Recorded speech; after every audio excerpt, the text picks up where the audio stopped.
अस्सलाम वालेकुम students, how are you.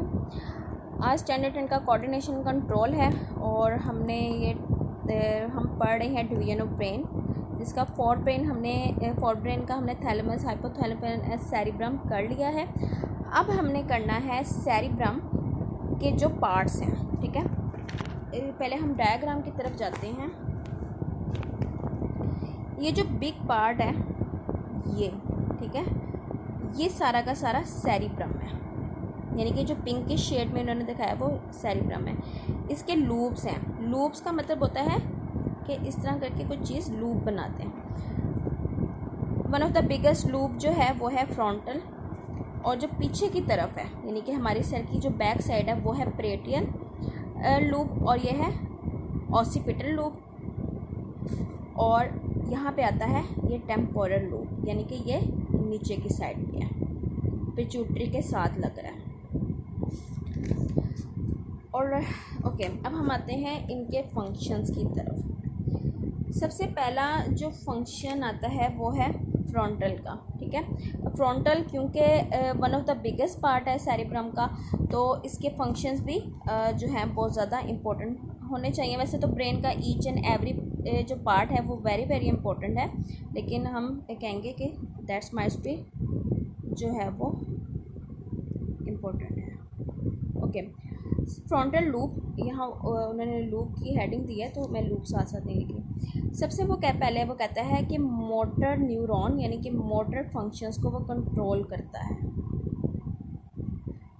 इसका मतलब ये हुआ कि हमने पहले बात की है कि ये हमारे स्केलेटन मसल्स को मूव करता है, कंट्रोल करता है, तो मोटर फंक्शन इसके कंट्रोल में 100% होने चाहिए, ठीक है।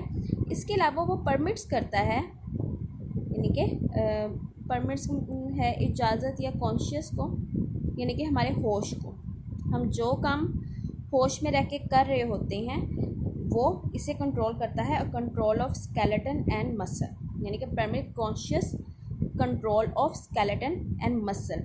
हम बहुत सारे काम कॉन्शियस में होके करते हैं, ठीक है। अगर फॉर एग्जांपल मेरा हाथ आग पे लग गया, अचानक से मैं ऐसे जो है वो चलते फिरते मेरा हाथ आग पे लग गया, तो मैं वो सडन मूव कर दूँगी।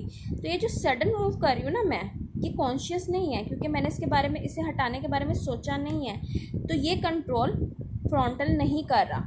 लेकिन मैं अब हाथ हिला रही हूँ, मैं लिख रही हूँ, मैं जो भी मैं बोल रही हूँ, ठीक है, ये मेरे मुंह के मसल, ये सारे मसल्स जो हैं ये कंट्रोल कर रहा है फ्रंटल, ठीक है। इसके अलावा ये कोऑर्डिनेशन कंट्रोल करता है, कोऑर्डिनेट द मूवमेंट। अब मेरे इसमें सबसे ज़्यादा कोऑर्डिनेशन क्या है, जैसे कोऑर्डिनेशन मूवमेंट है, मैं इस वक्त बोल रही हूँ, मैं इस वक्त लिख रही हूँ, मैं इस वक्त अपनी आवाज़ सुन रही हूँ, और ये सारे काम कोऑर्डिनेटेड है। अगर इनमें से एक काम भी मैं प्रॉपर ना करूँ तो इसका मतलब है कि फ्रंटल लोब के अंदर कोई इश्यू है, ठीक है। तो क्या है कि ये कोऑर्डिनेशन मूवमेंट को कंट्रोल करता है। और उन्होंने नेक्स्ट आप ही की बुक में लिख दिया है कि इन स्पीच, यानी कि एक टीचर जब लेक्चर दे रहा होता है तो फ्रंटल लूप बहुत ज़्यादा अहम किरदार अदा कर रहा होता है, ठीक है। उसके बाद हमारे पास नेक्स्ट आता है पेरियटल, ठीक है। ये सेंसरी एरिया जो है ना स्किन का, उसे कंट्रोल करता है। Receive impulses from skin. अब हमारी स्किन A to Z सारी है, यानी सर से लेके पाँव तक। अगर आपके सर का एक छोटा सा बारीक सा बाल भी खींचा जाए तो वो सेंस भी जो है वो डिटेक्ट की जाती है, ठीक है। इस चीज़ को जो है वो जो पार्ट लूप कंट्रोल करता है उसे हम कहते हैं पेरियटल लूप। उसके बाद हमारे पास आता है ऑसिपिटल। रिसीव करता है एंड एनालाइज करता है, किस चीज़ को, विजुअल इंफॉर्मेशन को।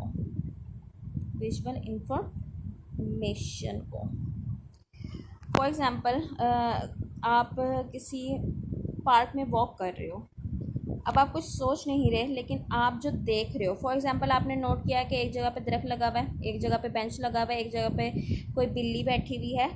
तो अब क्या है कि आपने ये चीज़ सोची तो नहीं है, उसने रिसीव किया है, एनालाइज किया है और उसे जो है वो सेफ पॉइंट की तरफ ले गया। यानी कि ऑसिपिटल जो है वो एनालाइज करता है विजुअल इंफॉर्मेशन की। जैसे फॉर एग्जांपल अगर आप जैसे कुछ लोग जो है कुत्ते से डरते हैं, वो कुत्ता देखते साथ ही फ़ौरन ही डरना शुरू हो जाएंगे।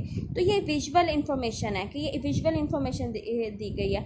अब हो सकता है कुत्ता सो रहा है या वो कुछ भी नहीं कह रहा, तो ये चीज़ आपके ब्रेन तक नहीं गई, सिर्फ और सिर्फ जो है गई है विजुअल इंफॉर्मेशन कि आपने देख के ब्रेन को क्या भेजा है मैसेज। उसके बाद आता है टेम्पोरल, और टेम्पोरल का काम है हेयरिंग में एंड स्मेल और सोचना। ठीक है, ये बात आपको जो है पहले भी कही गई थी कि फोर ब्रेन में थैलेमस हाइपोथैलेमस के अंदर जो है वो स्मेल की नहीं है, क्योंकि वो नोज़ के रिसेप्टर नहीं रखता, सिर्फ सेरिब्रम नोज़ के रिसेप्टर्स रखता है। कुछ लोगों में सूंघने की जो इशू है वो हो जाता है, तो वो इसका मतलब यही होता है कि वो टेम्पोरल के अंदर कोई इशू हो गया है जो स्मेल डिटेक्ट नहीं कर पा रहा। जैसे फॉर एग्जांपल कोरोना के अंदर यानी कोविड-19 के सिम्टम्स के अंदर उन्होंने बताया था कि कुछ लोगों को जो है वो स्मेलिंग की हेयर जो स्मेल है स्मेल सेंस वो कम हो रही है। तो इसका मतलब है कि कहीं ना कहीं ये वायरस हमारे टेम्पोरल को डिस्टर्ब कर रहा है। ओके, नेक्स्ट हमारे पास आईसी आप ही की बुक के अंदर ये ब्लू एरिया में लिखा हुआ है। वो कहता है कि हिप्पोकैम्पस जो है एक वो है स्ट्रक्चर, हिप्पोकैम्पस ये स्ट्रक्चर क्या है?